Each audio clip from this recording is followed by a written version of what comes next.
Teachers have a misperception of what our voice is. We have voice if students follow our directions, if students do as we say, and they do what looks like learning.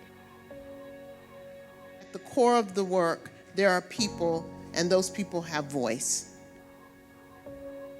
And what I've learned is that my teacher voice is really within their student voice, and that my voice comes out when I'm listening to them and figuring out how do we grow together and how do I reach them at the level that they need.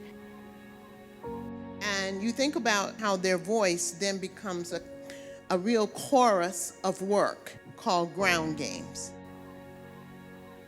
The Math Literacy Initiative is a way to develop students' depth of understanding and mathematical performance. We want all students to be able to understand concepts at a deeper level. We've had voice groups working from a perspective of who you are in the work and what you do in the work, how you think about the work. Math is not just in the classroom, but it's in the school, it's in the community, it's in our world. For our students, a lot of times math is just in the classroom. How do you see this particular moment using math literacy as a platform, as a way in which citizens in the community engage the systems and structures which dictate their lives? How do you see those things? The most important, the critical piece is that the teachers have to be self-reflective and see a need for change. Our students of color, our students from the bottom quartile, our students from marginalized communities are getting served and aren't getting what they need. What are my strengths, what are my weaknesses, and what can I change to become a better teacher? And what do my students need, and therefore, what am I going to do to facilitate those changes?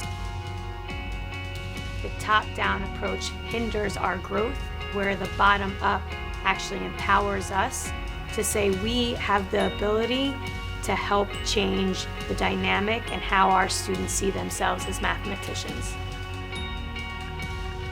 Being in a space like this, realizing that there are people out there who actually are fighting for this and thinking about very dynamic experimental ways where like, hey, this might not work.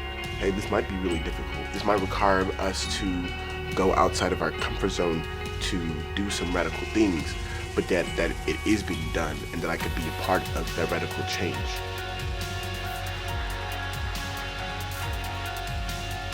It's empowering. It empowers the teachers, and therefore when you see the teachers empowered, great things happen in the classroom.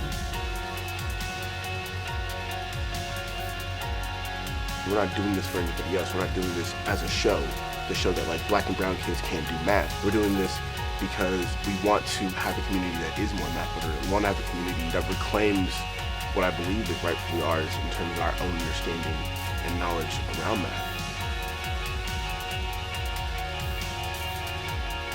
We're always asking our students to share their voice. But what are we as educators doing to support them sharing their voice? And if we're not willing to share our own voice, how do we then ask them to step up and share their own?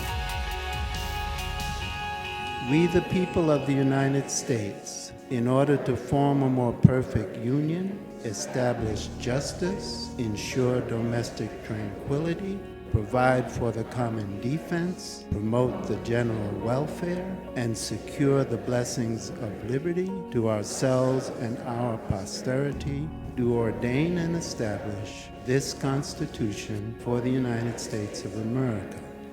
It's a simple, declarative sentence, and we have to decide if we are going to be a we the people in this country.